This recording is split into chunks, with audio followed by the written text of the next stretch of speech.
Hey guys, Paul Lynn here talking a little bit of photography. You've heard the term minimalism, undoubtedly, and I'm sure that by the time you're here watching this, you probably already know what minimalism is. But I want you to think about it a little bit more, and if this is something you haven't done already, I want you to practice this and practice it a lot. And the reason is, for anybody starting off in photography that really wants to develop their chops and get to the point where they know their way around a camera and, more importantly, light, minimalism is the best way to start. And the beauty of minimalism is it's very easy to create really striking, dramatic imagery with very little going into it. Okay? For those who really aren't familiar with minimalism, I want you to kind of think about it like this. When I go outside and I take a picture of somebody, I shoot them, and there might be an entire scene going on behind that person. And when you look at this picture, there's just this noisy image. You've got the sky, you've got the grass, you've got the street, a couple of trees. Here's my subject. And, this is not a minimalist image, right? It's more of just kind of a candid grab shot, to be honest. But even when you're out and you've got a head full of photographic knowledge and skill, and you've been doing this for a while, you take your model outside and you look for something to be in the foreground in front of your model, and then you've got your model, and then you've got the specific background that you want. It's the right time of day, so you've got just the right warmth of light coming and flooding this whole scene. Then you've got a fill light and a key light that you're using to really just kind of make your subject pop. And you've got all this stuff going on, and you create a beautiful image. And I mean, from top to bottom, left to right, everything just flows.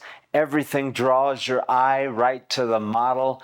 The model coordinates well with the entire scene. It's art and it's beautiful, but it's not minimalism. And I'm not taking anything away from that very well planned out image, but what I'm talking about for you right now is something more like just a plain wall and a flower or a piece of fruit or a water bottle, something really simple. If you're shooting a person, okay, then your model and a very, very empty background, just your model and light, just your model and shadow. Something like that is going to teach you so much. One, we think about images and, we think that we have to have all of these different aspects and elements that we learn about studying photography. Well, you've got to use the rule of thirds, or you've got to use this ratio, and you've got to have your framing just right, and you've got to have the right angle and the right light, and all these other elements, and you need props for your subject, and no. When you get to doing all of that, that's great. But if you've skipped over the basics and you jump right into those really complicated images, they're always going to feel just a little bit flat and passionless, and they're not going to be inspired. You're going to look at the image and it's got all of the stuff there, but it's really not going to move anybody who's looking at it. So here are a couple of examples of images that I'm talking about. Like, we start with this silhouette that I did of this bird at a bird sanctuary here in Bolivia. And you can see there's some background going on. You can see the perch that the bird is in. You can even see the lines in the background that are defocused from the cage that the bird is in. This is, in my opinion, a pretty great picture, but At the same time, it's not what I'm talking about in this video. Minimalism is a little bit more focused on the subject, and you really want to try to completely eliminate everything else from the image. So, right here is a picture of the same bird, and this is a much better example of minimalism. There is still a little bit of background going on. I mean, I was shooting this environmentally, not in a studio or something like that. So it's a little bit hard to, completely isolate the bird from any possible surroundings by using a background or something like that. But to the extent possible, using flash and dialing down my exposure and also, widening my aperture, I was able to pretty much just wipe out 90% of the background. So really all you've got is the bird. And, just being able to focus on one thing at a time, if you can make that one thing look good, that's the first step before you move on to try to add more complex elements into your scene when you're shooting. Start with the basics. Just your model and maybe one light source. And try to keep your background as plain as possible. A white background or a black background. Perfect. And just focus on taking an image with only one thing appearing in that whole picture.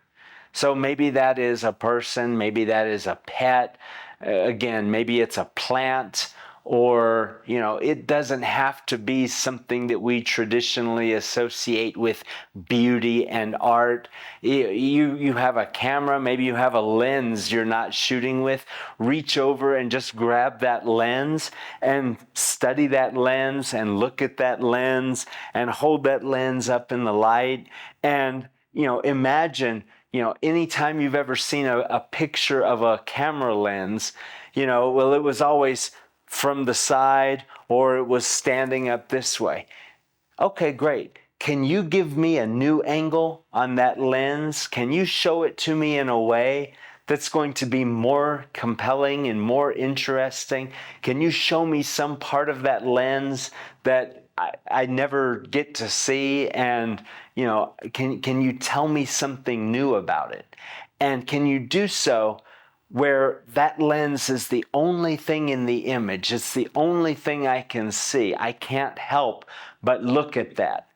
And can you light that lens in such a way that the light helps tell the story?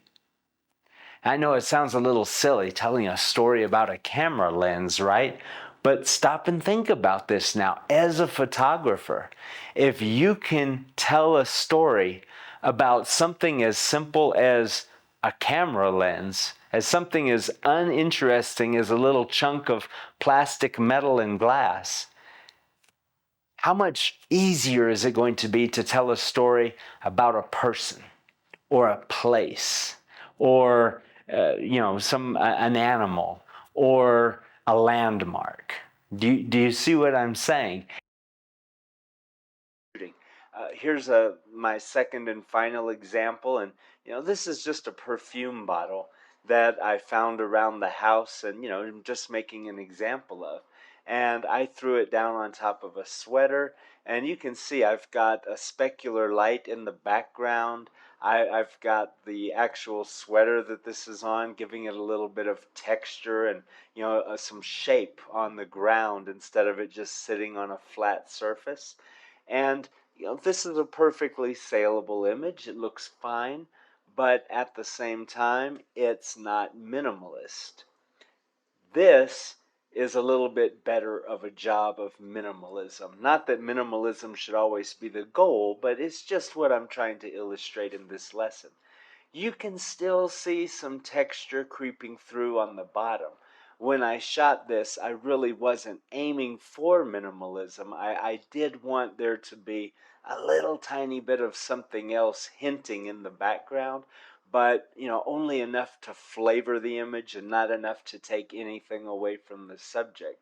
And obviously by making this black and white, I'm putting much more emphasis on the geometry and on the shape rather than on the color. So, I'm really just focusing on the form more than anything else. But, this is a pretty good example of minimalism. Is there some background there? Yes, there is.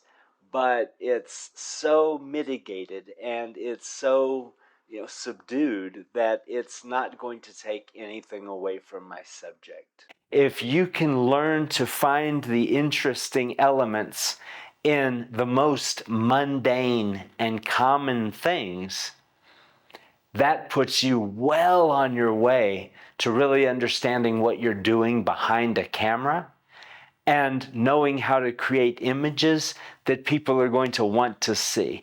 They're not going to keep scrolling. They're going to stop. They're going to take notice.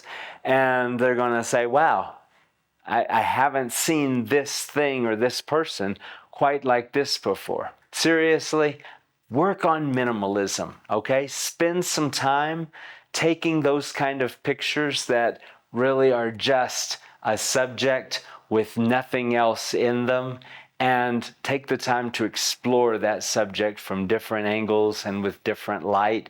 You will be surprised that by working on minimalizing your frame and minimalizing what you're capturing, you'll be surprised at how much that helps you when you go out into the real world and real environment and start to see and analyze more complex scenarios.